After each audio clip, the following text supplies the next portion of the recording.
వాయు వసుంధర అని పిలిచాడు భూమిని. భూమికి ఎన్నో పేర్లున్నాయి. అసలు మొట్టమొదటి పేరే భూమి. భూమి అన్న పేరు దీనికి ఎందుకు వచ్చింది అంటే ఇది నీటిలోంచి పైకి తేలింది. ఆదివరాహమూర్తి తన దంస్ట్ర చేత పైకెత్తాడు అని కదు చెప్తాం. సృష్టి ప్రారంభంలో ఆకాశాద్వాయు వాయోరగ్ని, ఆకాశము నుండి వాయువు, వాయువు నుండి అగ్ని, అగ్ని నుండి మనకి నీరు, నీటి నుండి పృథివీ ఏర్పడ్డాయని. ఈ నీటిని కూడా ఒకప్పుడు పక్కకి తోసి ఈ భూమిని పైకెత్తి నిలబెట్టారు అని పరమేశ్వరుడు. అందుకే శంకర భగవత్పాదులు ఆ పైకెత్తినటువంటి శక్తి స్వరూపం కాబట్టి విష్ణు స్వరూపంతో పోల్చి మాట్లాడారు. అవిద్యానామంతస్తిమిరమిహిరో ద్వీపనగరి జడానాం చైతన్యస్తబకమకరంద శృతిఝరీ దరిద్రాణం చింతామణి గుణనికా జన్మ జలధౌ నిమగ్నానాం దంస్ట్రా మురరిపు వరాహస్య భవతి అన్నారు. ఇప్పుడు ఆ భూమి గురించి మాట్లాడుతూ ఋషి అంటాడు వేదంలో, అశ్వక్రాంతే రథక్రాంతే విష్ణుక్రాంతే వసుంధరా. వసుంధరా భూమికి ఒక నామం. భూమి మొదటి నామం. ఎందుకని అంటే ఇది నీటి నుండి పుట్టింది కాబట్టి భూమి. ఇది వసుంధర ఎందుకైంది? దీనికి ఆ పేరు ఎందుకు రావాలి వసుంధర అని? అంటే భూమికి వసుమతి అనొక పేరు, వసుంధర అనొక పేరు. వసుమతి అన్న మాటకి ఏమిటంటే అర్థం, అసలు ప్రపంచంలో ఐశ్వర్యము అని నువ్వు ఏది పిలుస్తున్నావో అది ఎక్కడ నుండి రావాలి? దీని నుండే రావాలి. ఇది దీని నుండి కాకుండా వేరొక భూతము నుండి రాదు. ఐశ్వర్యము అంటే నీకు భోగం అనుభవించడానికి, సుఖం అనుభవించడానికి కారణములు ఏ ఉన్నాయో అది ఉన్న కారణం చేత నేను సంతోషంగా ఉన్నానండి, సుఖపడుతున్నానండి అని ఏవంటావో అవి ఏవైనా దీంట్లోంచే రావాలి. ఇది కాకుండా ఇంకొకటి లేదు అలా రావడానికి. ఉన్నవే పంచభూతాలు, పృథివాపస్ తేజో వాయురు ఆకాశాలు. ఈ ఐదిటిలో నీకు సుఖకారకములైనవన్నీ ఇందులోంచే వస్తాయి. అసలు సుఖకారకం అవడానికి ముందే ఉండాలి. ఇదోటి ఉండాలా ఈ శరీరం? అమ్మయ్య చాలా హాయిగా ఉందండి, అదిగో నాకు ఆ పంఖా గాలి తగులుతోంది అనాలంటే ఇదోటి ఉండాలా? ఇది ఉండాలంటే అన్నం కావాలా? అన్నం ఎక్కడి నుంచి వస్తుంది? భూమిలోంచి రావాలి. భూమి ఒకసారి పండి నా దగ్గర పండించే శక్తి అయిపోతుంది అనొచ్చా? అనకూడదు. అంటే భూమి యందు ఓషధీతత్వం ఉంటుంది. ఈ ఓషధీతత్వం ఉండి భూమిలో ఎప్పుడు ఎన్ని మార్లు వేసినా పంట పండుతూనే ఉండాలి. అలా ఉంటుంది కాబట్టి వసుమతి అసలు ఈ శరీరం ఉండడానికి కారణమైంది. మొదటి ఐశ్వర్యం. ఇప్పుడు బాగుంది, నాకో ఇల్లు కావాలి. నాకో ఇల్లు కావాలంటే కలప ఎక్కడి నుంచి వస్తుంది? 4 ఇటకలు కావాలంటే ఎక్కడి నుంచి వస్తాయి? సున్నం కావాలంటే ఎక్కడి నుంచి వస్తుంది? అన్నీ భూమిలోంచే రావాలి. నాకు కారు కావాలి, ఇనుము ఎక్కడి నుంచి వస్తుంది? నాకు పెట్రోల్ కావాలి, ఎక్కడి నుంచి వస్తుంది? భూమిలోంచే కావాలి. ఇవన్నీ ఒకెత్తు. ఈ భూమి అచల, ఇది కదిలిందనుకోండి ఈ ఐశ్వర్యాలన్నీ పోతాయి. అది ఇంకోటి ఏమీ చేయక్కర్లేదు. ఆవిడ కదిలిందనుకోండి అయిపోయిందంతే. కోట్ల మంది దీపపు పురుగులు పడిపోయేటట్టు పడిపోతారు. అందుకని విష్ణు శక్తితో ఆమె స్థితిక శక్తిగా కదలకుండా ఉంటుంది. కదలడం ఎంత గొప్పదో కదలకుండా ఉండడం కూడా అనుగ్రహంలో అంతే గొప్పది. ఆవిడ కదిలితే కదిలి వాయువు అనుగ్రహిస్తుంది. వాయువు కదలకుండా ఎక్కడో ఉంటానందనుకోండి, నేను రాజమండ్రి గోదావరి రోడ్డునే ఉంటాను, మీ దగ్గర నేను రానందనుకోండి, మనందరం ఎక్కడ ఉండాలి? రాజమండ్రి గోదావరి రోడ్డుకి వెళ్ళాలి. ఎంతమంది గోదావరి రోడ్డు నుంచి ఉంటాం? ఎంతమంది పడిపోతాం అప్పుడు? కాబట్టి వాయువు కదిలేట్టు చేసి బతికించింది, భూమి కదలకుండా చేసేట్టు చేసి బతికించింది. ఇది నీకు కనపడుతుందా? ఋషి దైవవాక్కుగా విన్నాడు. అది భారతీయ తత్వం, అది అమ్మవారంటే. ఇప్పుడు అమ్మవారు ఎక్కడ కనపడాలి? ఈ భూమి కదలకుండా ఉండడంలో నా బ్రతుకులో అమ్మవారుంది, నా కడుపులో ఆకలిలో అమ్మవారుంది, నా దాహంలో అమ్మవారుంది, నా మాటలో అమ్మవారుంది, నా చూపులో అమ్మవారుంది, నా కదలికలలో అమ్మవారుంది, నా సమాధిలో అంటే నేను కదలకుండా కూర్చున్న ధ్యాన స్థితిలో అమ్మవారుంది. అమ్మవారు కానిదేది ఉంది ఇప్పుడు? ఆవిడ అనుగ్రహం సత్వగుణం వైపుకి వెళ్ళకపోతే ఈ కదలికలన్నీ తప్పుడు మార్గంలోకి వెళ్ళిపోతాయి. నువ్వు పాడవుతావు, 10 మంది పాడవుతారు, అశాంతికి కారణమవుతాడు. ఇది అమ్మా నాకు ఇచ్చిన శక్తులు సక్రమ మార్గంలో పెట్టు. ఇందుకు అమ్మవారి ఆరాధనలు. ప్రకృతి నుండి జీవుడి వరకు ఆవిడే కదపాలి సక్రమంగా. ప్రకృతి విలయతాండవం చేసిందనుకోండి, ఉండవలసినట్టు ఉండకుండా మారిందనుకోండి ప్రకృతి, అదే విలయం. గాలి ప్రసన్నంగా కదిలిందనుకోండి సుఖకారకం. వాయు ప్రాణ సుఖం వాయు. వాల్మీకి మహర్షి రామాయణం చేస్తూ అంటారు, అసలు ఉన్నాడు వాయువే. యావత్ పవనో నివసతి దేహే తావత్ పృచ్చతి కుశలంగేహే గతపతి వాయో దేహాపాయే భార్యాభిభ్యతి తస్మిన్ కాయే. ఊపిరి తీసి ఊపిరి విదిలి పెడితే ఉన్నాడు ఉన్నాడంటారు. ఆ గాలి తీకపోతే వెళ్ళిపోయాడంటారు. ఆ గాలి చక్కగా మెల్లగా వీస్తే సుఖకారకం. ఆ గాలి విపరీతమైన వేగంతో వేస్తే ప్రభంజనం, అంటే విరగ్గొట్టేస్తుంది. ఏ దడ్డొచ్చిందో అవన్నీ విరిగి కింద పడిపోతాయి. అంతే, చెట్లు విరిగిపోతాయి, పెద్ద పెద్ద దీపపు స్తంభాలు ఒరిగిపోతాయి, జనం ఎవరు రోడ్డు మీదకి నడవరు, ఇళ్ళు ఎగిరిపోతాయి, పెంకుటిళ్ళు కూలిపోతాయి. ఏమైంది? నష్టం జరిగింది. అదే మామూలుగా చక్కగా వీచింది గాలి, అందరూ సుఖంగా ఉన్నారు. ఇప్పుడు అది ఎంత వేగంతో ఉండాలో అలాగే ఉండాలి అంటే ఆ కదలికల వెనక ఉన్న శక్తి పట్ల నీకొక కృతజ్ఞత ఉండాలి. అది ఋషివాక్యం. ఆ కృతజ్ఞత లేకుండా అనుభవిస్తానంటే ఆవిడకో నాడు కోపం వస్తుంది. వీడు కృతజ్ఞుడు, నా అనుమతి లేని నాడు వీడికి ఎన్నున్నా ఆపుకోలేడు, వస్తుందని తెలుసుకోగలడేమో. భూకంపం వస్తుంది అని తెలుసుకోగలవేమో, భూమి కంపించకుండా చేయగలవా? తుఫాన్ వస్తుందని తెలుసుకోగలవేమో, తుఫాన్ రాకుండా చేయగలవా? గాలి గంటకి 120 కిలోమీటర్ల వేగంతో వీస్తుందని తెలుసుకోగలవేమో, దీపపు స్తంభం ఒరగకుండా చూసుకోగలవా? విపరీతమైనటువంటి వర్షం కుండపోతగా కురుస్తుందని తెలుసుకోగలవేమో, వాన కుండపోతగా కురవకుండా ఆపగలవా? ఆపగలిగిన తల్లి ఒకతుంది, ఆమె కారుణ్యమూర్తి. ఆమె పట్ల కృతజ్ఞతతో ఉంటే చాలా, ఆవిడ ఉందని తెలిసి నమస్కరిస్తే చాలు.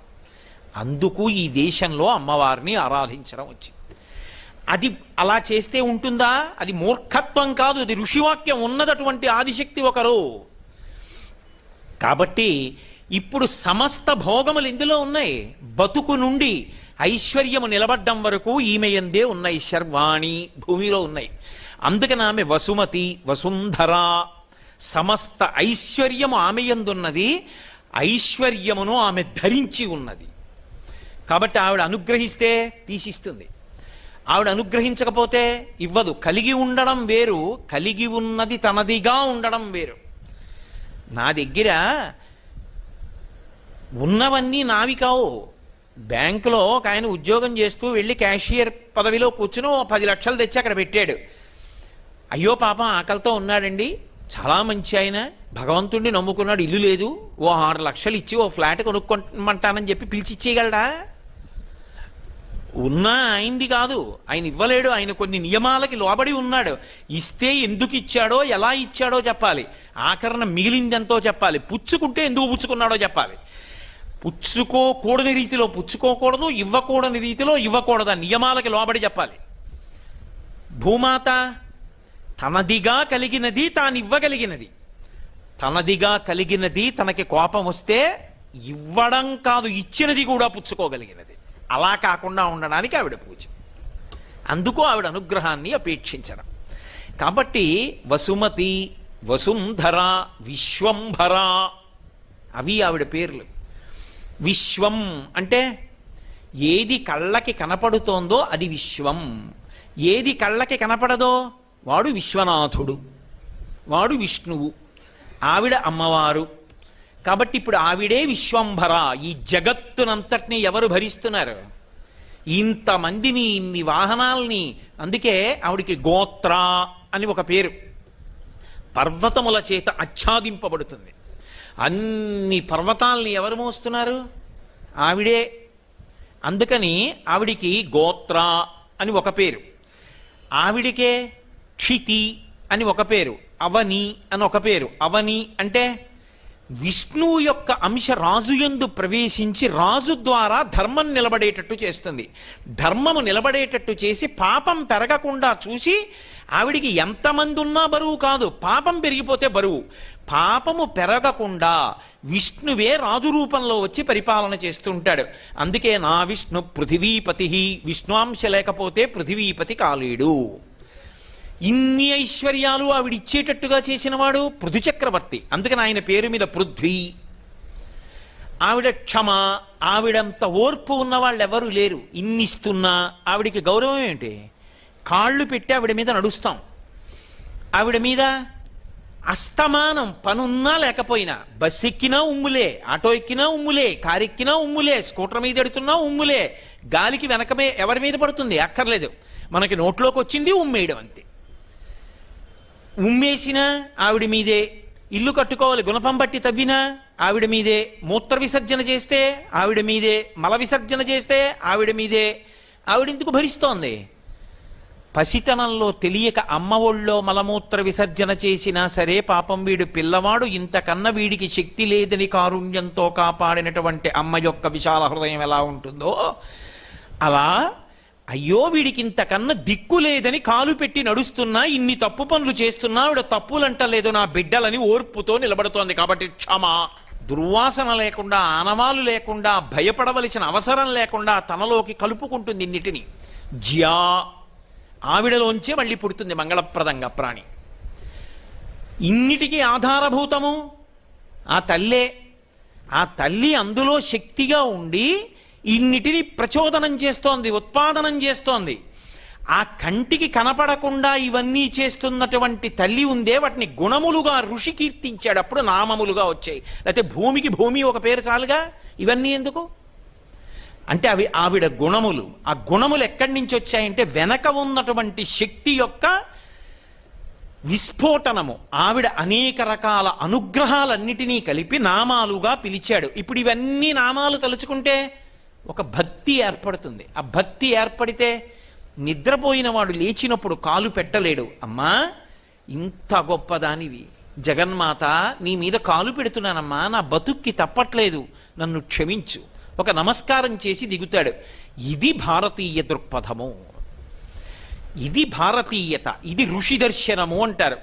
ఋషి అలా దర్శనం చేసి మనల్ని అలా నడిపాడు. నడపడానికి ఆధారం భగవంతుని నుండి వినబడిన మంత్రం. అశ్వక్రాంతే రథక్రాంతే విష్ణుక్రాంతే వసుంధరా.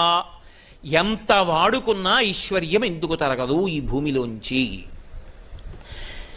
ఎంతుందండి? ఎవడైనా చెప్పచ్చు మొత్తం ప్రపంచంలో ఎంతమంది జనాభా ఉన్నారు, 10, 100, 1000 అటు ఇటు వేసి ఇంతమంది ఉన్నారని చెప్పచ్చు. ఆడవాళ్ళు ఎంతమంది చెప్తారు, మగవాళ్ళు ఎంతమంది చెప్తారు, శిశువులు ఎంతమంది చెప్తారు, మధ్యతరగతి వాళ్ళు ఎంతమంది, నిరుపేదలు ఎంతమంది, పేదలు ఎంతమంది, ఐశ్వర్యవంతులు ఎంతమంది, కరెంటు వాడుకుంటున్న వాళ్ళు ఎంతమంది, వాడుకోని వాళ్ళు ఎంతమంది, అన్ని లెక్కలు చెప్తారు. ఇందులో ఎంత పెట్రోల్ ఉంది ఎవరు చెప్తారు? వాడుకోవడం తప్ప ఎవడికి తెలిసి ఎంతుందో, ఎవడికి తెలిసి ఇందులో ఎంత బొగ్గుందో? ఎవరి యొక్క ఊహకి కానీ ఎవరి యొక్క లెక్కకి కానీ అందదు. ఎన్ని కోట్ల మంది వాడుకుంటున్నారు, అయిపోయింది ఇక లేదన్న మాట ఆవిడందా? ఆవిడ అనదు. ఈ శక్తి ఎక్కడి నుంచి వస్తోంది అని అడిగాడు ఋషి. అది దైవము యొక్క వాక్కు. ఎక్కడి నుంచి వస్తోంది అన్నాడంటే ఈ భూమి గొప్పతనం ఇది. అశ్వక్రాంతే, గుర్రాలు తొక్కినందువల్ల వచ్చింది. అందుకే శ్రీ సూక్తంలో అమ్మవారి గురించి చెప్తూ అశ్వపూర్వాం రథమధ్యాం హస్తినాద ప్రబోధినీం అంటారు. ముందు గుర్రం ఎడుతోందంటారు. ఎందుకని అంటే ఒక్కొక్క ప్రాణి యందు ఒక్కొక్క విశేష శక్తి ఉంటుంది. అలా ఉంటుందా అండి అంటే నీ కంటికి దొరికితే ఒప్పుకుని, దొరుకుతుందంటే ఒప్పుకోనంటే కుదరదు. అది ఋషి దర్శనం. ఒక నెమలి ఉంది, దానికి పింఛం విప్పి నృత్యం చేసే శక్తి ఉంది. ఒక చామరీ మృగం ఉంది, భగవంతుడు కూడా ఉల్లాసం పొందేటట్టుగా చామరం వేస్తే సంతోషించగలిగినటువంటి శక్తి ఉంది. ఒక గాడిద ఉంది, బరువులు మొయ్యగలిగిన శక్తి ఉంది. ఒక గుర్రం ఉంది, దానికి ప్రత్యేక విభూతి ఏమిటి అని అడిగారు. అడిగితే యజ్ఞం చేసేటప్పుడు హోమగుండం కట్టినప్పుడు దేవతలందరూ యజ్ఞశాలలోకి వచ్చి కూర్చోవాలంటే ఆ యజ్ఞశాలలోకి వచ్చి కూర్చోడానికి వీలుగా కావలసినటువంటి మట్టి తెచ్చుకోవడానికి 2 జంతువులు ఉపయోగపడుతున్నాయి. ఒకటి గుర్రం, 2 గాడిద. ఈ రెంటికి తగలాలని చెప్పారు. అశ్వక్రాంతే అన్న మాటకు అర్థం అది. ఎక్కడ నుండి అటువంటి మట్టి తెస్తారో అక్కడికి వేదమంత్రాలతో వెడతారు. వెళ్ళినప్పుడు బ్రహ్మ, ఆధ్వర్యుడు, 3వ వాడు యజమాని, ఈ ముగ్గురు వెళ్ళి ఇక్కడ పుట్టమన్నుంది, ఇక్కడ ఎవరు మలమూత్రాలు విసర్జించి ఉండరు అన్నప్పుడు కొన్ని ప్రత్యేక మంత్రాలు పఠనం చేసి ఆ మట్టిని తీస్తారు. అక్కడి నుంచి తీసే ముందు ఏం చేస్తారంటే ఒక గుర్రాన్ని తిప్పుతారు. అక్కడ గుర్రము యొక్క డెక్క తగిలితే ఆ గుర్రపు డెక్క తగిలినందుకు అందులోంచి ఐశ్వర్య ప్రదానము చేయగలిగినటువంటి శక్తి భూమి యందు ప్రవేశించి యజ్ఞవాటమునకు చేరుతుంది. దేవతలు హవిస్సును పుచ్చుకొని మళ్ళీ భూమికి శక్తినిస్తారు. అందులోంచి ఐశ్వర్యం వస్తుంటుంది. అంటే ఇది ఎలా ఉంటుందంటే, ఎవరో నాకు తెలియకపోయినా నా అకౌంట్లో డబ్బేస్తే నేను వాడుకోవడంలా ఉంటుంది. దీనికి ఆధారభూతం ఏది? అశ్వక్రాంతే. ఈ భూమి యొక్క గొప్పతనం ఎక్కడున్నది అంటే గుర్రముల చేత ఆక్రమింపబడుతుంటుంది. అందుకే పూర్వం రథము, గుర్రం వాడేవారు. ఎక్కడికైనా వెళ్ళాలి గుర్రానికి అంత గౌరవం ఎందుకు వచ్చింది అంటే, గుర్రము యొక్క డెక్కల స్పర్శ చేత ఈ భూమి ఐశ్వర్యాన్ని పొందగలిగినటువంటి శక్తిని మరింత మరింత పెంచుకుంటూ ఉంటుంది. ఒక ఛార్జర్ తీసుకెళ్ళి ప్లగ్ పిన్లో పెట్టారనుకోండి, ఛార్జ్ అవుతోందా అవట్లేదా? అలా ఈ భూమి యందు ఐశ్వర్యము పెరగడానికి, యజ్ఞము ద్వారా దేవతలు సంతోషించి మళ్ళీ అనుగ్రహ శక్తి పెరగడానికి కారణమైనటువంటి శక్తి గుర్రపు డెక్కల యందు ఉన్నది అని ఋషి భగవంతుని యొక్క మంత్రంగా దర్శనం చేశాడు. అందుకని గుర్రాల్ని తిప్పుతారు. అందుకే పూర్వం గుర్రాలు ఎన్ని తిరుగుతూ ఉంటే నగరంలో, ఎన్ని వీధుల్లో గుర్రాలు పరిగెడుతుంటే భూమి అంత శక్తివంతం అవుతూ ఉంటుంది, భూ సంబంధమైన ఉపద్రవములు ఉండవు అని. గుర్రం తిరిగింది, మట్టి తీసి దాన్ని తీసినప్పుడు తామరాకులో వేసి, తామరాకులో ఉన్న మట్టిని కృష్ణాజినంలో వేసి మూట కట్టి గాడిద యొక్క వెనక భాగం మీద పెట్టి తీసుకొచ్చి యజ్ఞం చేయమన్నారు ఆ మట్టి వేసి. ఎందుకని? అలా ఆయా పదార్థములకు తగిలినటువంటి కారణం చేత భూమి యొక్క శక్తి రక్షింపబడుతుంది. ఇందులోంచి ఏ ఐశ్వర్యం వస్తోందో అది రక్షింపబడుతుంది. అచలత్వము, కదలకుండా ఉండగలిగిన శక్తి పెరుగుతుంది. దేవతలు సంతోషిస్తారు. దానికి ఈ ఉపకరణములను నేను సృజించాను. ఇది భగవద్వాక్యం. దీన్ని ఋషి విన్నాడు, అది మంత్రంగా వచ్చింది. అందుకని అశ్వక్రాంతే రథక్రాంతే. రథం తిరిగితే, రథాలంటే చక్రాలతో కూడుకున్నవి, వాటిని గుర్రాలు లాగుతాయి. లాగుతున్నప్పుడు ఆ రథచక్రముల చేత ఆక్రమింపబడుతుంటుంది భూమి. ఆక్రమింపబడడం అంటే ఇక్కడి నుంచి పిఠాపురం వెళ్ళాను అనుకోండి రథంలో, రథచక్రముల చేత ఈ భూమి ఆక్రమింపబడిందా లేదా? అక్కడ వరకు అప్పుడే కదా నేను వెళ్ళాను. అలా రథచక్రముల చేత ఆక్రమింపబడి ఐశ్వర్య సమృద్ధిని పొందుతూ ఉంటుంది. కాబట్టి అశ్వక్రాంతే రథక్రాంతే. మీరు ఇక్కడ ఒక విషయాన్ని బాగా గమనించవలసి ఉంటుంది. వేదంలో ఏదైనా ఒక విషయం చెప్తే అంత పరాకుగా ఏం చెప్పరు, కానీ మనకది అనుచానంగా సంప్రదాయంలో అలవాటుగా ఉంటుంది. దాని వెనక కారణం మాత్రం మనకి తెలియదు, మరిచిపోతూ ఉంటాం. కానీ పెద్దలైన వారిని సంప్రదిస్తే మీకు ఇప్పటికీ దేనికైనా ఆధారం వేదమే. నేను మీతో ఒక ఉదాహరణ చెప్పాలి అంటే అది భూ సంబంధం కాబట్టి కలిపి చెప్తున్నాను. మనం భోజనం చేస్తే దేంతో పూర్తి చేస్తాం? పెరుగు కానీ మజ్జిగ కానీ వేసుకుని భోజనం పూర్తి చేస్తాం. అయ్యా మజ్జిగ పోయింది అన్నారనుకోండి, అయిపోయింది భోజనం అని గుర్తు. ఒక మీటింగ్కి వందన సమర్పణం ఎటువంటిదో, ఒక భోజనానికి పెరుగు కానీ మజ్జిగ కానీ వడ్డించడం అటువంటిది. ఎందుకు వచ్చింది అది? ఏ పప్పుతో మొదలు పెట్టకూడదా? పప్పుతో మొదలుపెట్టి పులుసుతో పూర్తి చేయకూడదా? లేకపోతే పెరుగు మొదట వడ్డించకూడదా? అలా వడ్డించరు. ఒకవేళ నేను ముందు పెరుగు తింటాను, ఆఖరణ పప్పు తింటాను అన్నారనుకోండి, ఏమిట్రా అది? అలా తినకూడదు, ముందు పప్పు తిని ఆఖరణ పెరుగు తిందు కానీ అలా తినకూడదు అంటారు. ఎందుకు తినకూడదు అని అడిగారు అనుకోండి, దానికి ఒక ప్రత్యేకమైనటువంటి కారణం ఏమిటి అన్నది ఋషి సమాధిలో విన్నాడు. ఎందుకు తింటారు అలా అంటే, ఒకానొకప్పుడు వృత్రాసుర సంహార కాలమునందు బ్రహ్మహత్యాదోషం చేత ఇంద్రుని యొక్క ఇంద్రియ శక్తులన్నీ కూడా భూమిలోకి వెళ్ళిపోయాయి. ఈ భూమి పుచ్చేసుకున్న ఇంద్రియ శక్తిని, అది ఇంద్రుడి యొక్క శక్తి, ఏం చేయాలి అంటే దాన్ని లతలుగా వృక్షములుగా విడిచిపెట్టింది పైకి. అంత శక్తి తాను ఉంచుకోలేక లతలుగా వృక్షములుగా పెరిగితే వాటిని క్షీరధారలు ఒలికేటటువంటి జంతువులు తినడం మొదలుపెట్టాయి. ఆవులు, గేదెలు, మేకలు, గొర్రెలు ఇలాంటివన్నీ తిన్నాయి. ఇంద్రుడు ప్రజాపతిని అడిగాడు, అది నా శక్తి. ఒకప్పుడు దేవతల కోసం వృత్రాసుర సంహారం చేసినప్పుడు నా శక్తి అంతా కూడా ఇంద్రియ శక్తి భూమిలోకి వెళ్ళిపోయింది. అది బ్రహ్మహత్య కాబట్టి. వెళ్ళిపోయిన దాన్ని భూమి లతలుగా వృక్షములుగా విడిచిపెట్టింది. దాన్ని పశువులు తింటున్నాయి. నా శక్తి నాకు కావాలిగా, మరి ఇప్పుడు దేవలోకాన్ని లోకాల్ని రక్షించాలంటే, అందుకని నా శక్తి నాకు ఇప్పించమని అడిగాడు. ప్రజాపతి అన్నాడు, హోమమునందు పాలు హోమం చేయండి అన్నాడు. హవిస్సుగా మళ్ళీ ఇంద్రుడికి ఎడతాయి, ఇంద్రాయ స్వాహ అని చేయండి అన్నాడు. చేశారు. ఇంద్రుడు అన్నాడు, నాకు శక్తిగా పరిణమించట్లేదు, బరువుగా ఉంది పాలన్నీ తాగితే, ఇంకొక మాట ఏర్పాటు చేయి అన్నాడు.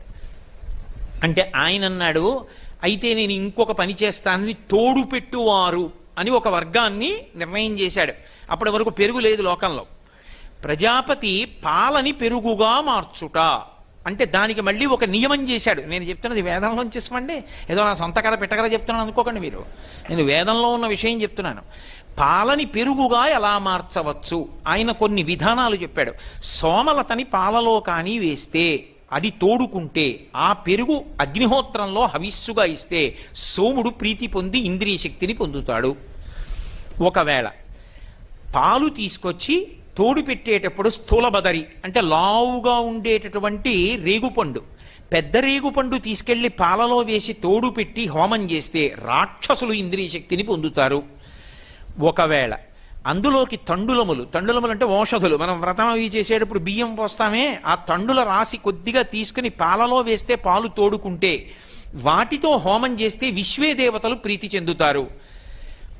పాలలోకి పుల్లటి మజ్జిగ కొద్దిగా వేసి తోడు పెట్టి తింటే మనుష్యులు బలవంతులవుతారు.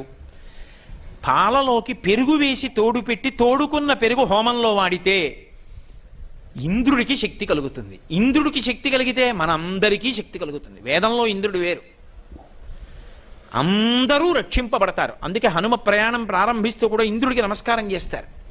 ఆ ఇంద్రుడి యొక్క బలం పెరగాలి అంటే పెరుగుతో హోమం చేయండి అన్నాడు. ఇప్పుడు పెరుగుతో చేశారు. నాకు ఇప్పుడు ఇంద్రియ బలం కలిగింది, పెరుగుతోనే చెయ్యండి అన్నాడు. అందుకని ఏం చేస్తారంటే హోమం అంతా పూర్తి చేసేటప్పుడు ఇంద్రుడి పేరు చెప్పి పెరుగుతో పూర్తి చేసే అలవాటు వచ్చింది. అందుకే సౌభాగ్య వస్తువుల్లో కూడా ఆవు పాలు పెరుగుగా మారితే అది ఇస్తే దానివల్ల సౌభాగ్య వస్తువు అని భాస్కరరాయల వారు నిర్ణయించడానికి కారణం ఇక్కడే ఉంది. అందుకు పెరుగు ఆ స్థానం వచ్చింది. అందుకని భోజనం ఏమిటి? యజ్ఞం. అది నిశ్శబ్దంగా తింటాం. నిశ్శబ్దంగా తింటున్నప్పుడు లోపల ఉన్నటువంటి అగ్నిహోత్రం ఒకటి ఉంది. అహం వైశ్వానరో భూత్వా ప్రాణినాం దేహమాశ్రిత ప్రాణాపాన సమాయుక్తం పచాన్యన్నం చతుర్విధం. ఇక్కడే ఉన్నాడు. ఒకవేళ ఉపనయనం అవలేదు, బెంగేం లేదు, ఈ ఒక్క శ్లోకం చదువుకుని మౌనంగా భగవన్నామని చెప్తూ భోజనం చేశావు. ఇప్పుడు ఆ భోజనం చేస్తే అది యజ్ఞం అయింది. యజ్ఞం దేంతో పూర్తి చెయ్యాలని చెప్పాడు ప్రజాపతి? పెరుగుతో చేస్తే ఇంద్రుడికి శక్తి పెరుగుతుంది. ఇంద్రుడికి శక్తి పెరిగితే నీకు ఇంద్రియ శక్తి పెరుగుతుంది. ఇంద్రియ శక్తి పెరిగితే 10 మందికి ఉపయోగపడతావు, నిన్ను నువ్వు ఉద్ధరించుకుంటావు. అందుకని పెరుగుతో భోజనం పూర్తి చేయడం యజ్ఞం కాబట్టి. అంతే తప్ప పెరుగుతో మొదలెట్టి పప్పుతో పూర్తి చేయరు. పప్పుతో మొదలెట్టి పెరుగుతో పూర్తి చేస్తారు. ఇప్పుడు ఎక్కడదది? భూమికి సంబంధించిందే. భూమి నుండి మళ్ళీ భూమిలో పడిపోయిన ఇంద్రుడి ఇంద్రియ శక్తిని ఇంద్రుడికి చేర్చడానికి మార్గాన్ని సువ్యవస్థితం చేసింది ఆ ప్రజాపతి యొక్క శక్తి. అదే అమ్మవారు. ఈ కదలికలన్నిటినీ కలిపి ఈ సమాహార స్వరూపాన్ని అమ్మవారు అని పిలుస్తారు, పరదేవత అని. కాబట్టి అశ్వక్రాంతే రథక్రాంతే విష్ణుక్రాంతే వసుంధర. ఇంత ఐశ్వర్యము ఈ భూమిలో ఎలా ఉంది అంటే విష్ణుక్రాంతే, ఇది విష్ణువు చేత ఆక్రమింపబడింది. ఎప్పుడు అంటే వామనమూర్తి రూపంలో వచ్చి బలిచక్రవర్తి దగ్గర 3 అడుగులు దానం అడిగినప్పుడు ఇంతంతైవటుడింతయై మరియుతానింతయ్య భోవీధిపై అంతై తోయుధ మండలగ్రమణ కల్లంతై ప్రభారాశిపై అంతై చంద్రునకంతయై ధ్రువునిపై అంతై మహర్వాటిపై అంతై సత్యపదోన్నతుండగుచో బ్రహ్మాండాంత సంవర్ధి అయి పెరిగిపోయాడు కదా మహానుభావుడు. అప్పుడు ఈ భూమిని అంతటినీ తన పాదం పెట్టి కొలిచాడు. ఈ భూమి విష్ణువు యొక్క పాదము చేత ఆక్రమింపబడింది కాబట్టి భూమికి ఐశ్వర్యం వచ్చింది. ఇంత శక్తిని నిలబెట్టుకుందంటే విష్ణు ఆరాధన చేత భూమి యొక్క శక్తి పెరుగుతూ ఉంటుంది. అందుకే ఎక్కడైనా ఎప్పుడైనా ఏదైనా విష్ణు సంబంధమైంది కానీ ధర్మ సంబంధమైంది కానీ పూర్తి చేశారనుకోండి, అందరూ కలిసి సభలో ఏమని చెప్పి పూర్తి చేస్తారంటే బలం విష్ణోహో ప్రవర్ధతాం అని గట్టిగా అంటారు. విష్ణువు యొక్క బలము పెరుగుగాక అని అందరూ కలిపి చెప్పి పూర్తి చేస్తారు. రామాయణం పట్టాభిషేకం చెప్పేస్తే బలం విష్ణోహో ప్రవర్ధతాం అని పూర్తి చేస్తారు. విష్ణువు బలం పెరిగితే భూమి యందు ఐశ్వర్యం పెరుగుతుంది. భూమి యందు ఐశ్వర్యం పెరిగితే మనందరం సంతోషంగా ఉంటాం. కాబట్టి ఆమె వసుంధర. ఆ శక్తి ఉన్నదే భూదేవతకు. ఆ శక్తి ఏది ఉన్నదో అదే పరదేవత. కాబట్టి అటువంటి తల్లి, అటువంటి ఐశ్వర్య ప్రదాత, అలా మనని నిలబెట్టగలిగిన అమ్మ, మనని చివరికి తన కడుపులోకే చేర్చుకోగలిగినటువంటి తల్లి, ఆమె యొక్క భాగ్యమునకు కారణము అశ్వక్రాంతే రథక్రాంతే విష్ణుక్రాంతే వసుంధర. అటువంటి తల్లి నేనేం చేస్తుంటాను అంటే ప్రతిరోజు నీకు నమస్కరిస్తాను. రక్షస్వమాం పదే పదే. అందుకని ఈ శ్లోకాన్ని మంత్రరూపంగా ఉన్నదాన్ని శ్లోక రూపంగా అమ్మవారిని ఉద్దేశించి ఒకసారి చెప్పుకుంటాడు. అమ్మా, అటువంటి తల్లివి నువ్వు. ఆ తల్లి నీకు నేను నమస్కరిస్తున్నాను. నువ్వేం చేస్తావు? రక్షస్వమాం, నన్ను పదే పదే మళ్ళీ మళ్ళీ మళ్ళీ మళ్ళీ. ఎందుకని? పొరపాట్లు చేయడం నా వంతమ్మా. ఎక్కడ నడిస్తే జారి పడిపోతానో అక్కడికి ఎడతాను. అప్పుడు కలుక్కుని ఏ చట్టం విరిగిపోకుండా అమ్మ పిల్లాన్ని పొదివి పట్టుకున్నట్టు అమ్మా నన్ను పట్టుకో. నేను ధర్మం నుండి జారిపోకుండా నన్ను ధర్మంలో నిలబెట్టు. భక్తి నుండి జారకుండా భక్తిలో నిలబెట్టు. నీ మీద ఉండి నీ మీద పెరిగి నీ మీదే నివసించి నీలోనే తిరిగి నీలోనే కలిసిపోతాను. కాబట్టి అదంతా నువ్వు సంతోషించేటట్టుగా బతకాలి తప్ప నీకు బరువయ్యేటట్టుగా బ్రతకకుండా అమ్మా నన్ను అనుగ్రహించు. ఇది అడగడం కోసమని ప్రతిరోజు ఈ మంత్రాన్ని శ్లోక రూపంలో భూదేవి ముందు విజ్ఞాపన చేస్తారు. ఇది విజ్ఞాపన చేయడంలో ఇప్పుడు మాంసనేత్రమునకు మాత్రమే ద్యోతకమయ్యేది కనపడుతోందా? భగవత్ప్రోక్తమైనటువంటి విషయం ఋషిముఖం గుండా వచ్చి మీకు ఐశ్వర్య ప్రదానం చెయ్యగలిగినటువంటి భూశక్తి ప్రవర్ధకమైనటువంటి విషయం మీకు ద్యోతకమవుతోందా? ఇది ఋషిప్రోక్తమైన విషయాన్ని ఆధారం చేసుకుని పరదేవత యొక్క ఆరాధన చేయుట అన్న మాటకు అర్థం. కాబట్టి అలా భూదేవతని ప్రార్థన చేస్తాం. ఈ భూదేవతని ప్రార్థన చేసి ఊరుకోం. ఆవిడ పట్ల ఎన్నో అపచారాలు చేశాం. ఈ అపచారములు క్షమించి ఆవిడ మనని అనుగ్రహించాలి అని మృత్తికా స్నాన మంత్రములు ఉంటాయి. స్నానం చేసేటప్పుడు కొద్దిగా మట్టి తీసి తల మీద వేసుకోవడం కానీ ఒంటి మీద వేసుకోవడం కానీ. అంటే పూర్వం ఇలా స్నానాల గదులు ఉంటాయి, గదుల్లో గొట్టాలు ఉంటాయి, గొట్టాల్లో నీళ్లు వస్తాయని ఊహించని కాలం కాదు. మజ్జనం తలముంచుతారని. అందుకని ఏటి ఒడ్డున నది ఒడ్డున నూతిగట్టున స్నానం చేస్తారు అని ఊహ చేసి చెప్పినటువంటి విశేషాలు. వాటికి దూరం అయిపోవడమే కలిపురుషుని యొక్క ప్రభావం. రక్షణ హేతువులు పోతూ ఉండడం. అందుకని భూదేవత దగ్గరికి వెళ్ళి భూమితో ఒక మాట అంటారు. అమ్మా, నువ్వు నన్ను ప్రధానంగా మన్నించవలసినటువంటి విషయం ఏమిటో తెలుసా? నేను పదునైనటువంటి సాధనాలతో నిన్ను తవ్వుతూ ఉంటాను, ఖననం చేస్తూ ఉంటాను. ఆ తవ్వుతున్నప్పుడు నీకు ఎంత బాధ కలుగుతుందో, ఎంత నీకు ఇబ్బంది కలుగుతూ ఉంటుందో. మృత్తికే హననే పాపం యన్మయా దుష్కృతం కృతం. నేను చేస్తున్నటువంటి పరమ దుష్టమైన పని ఏది అంటే మృత్తికాహననే పాపం. ఆ మృత్తికని, ఆ మట్టిని, ఆ భూమిని గుణపాలు పెట్టి తవ్వడం, పార పెట్టి కొట్టడం, తౌగాలు పెట్టి కొట్టడం, పాదాలతో తన్నడం, మట్టిని నిష్కారణంగా గొయ్యి తీయడం, మట్టిని వేళ్లతో కెలకడం. అందుకే కొన్ని కొన్ని తిథులలో అసలు భూమిని ముట్టుకోరు. భూమిని ముట్టుకోరంటే ఏ ఆయుధంతో భూమిని చెనకరు. ఇన్ని చేస్తున్నానమ్మా. మరి ఇవన్నీ దోషాలు కావు అమ్మ విషయంలో? కాబట్టి మృత్తికే హననే పాపం యన్మయా దుష్కృతం కృతం.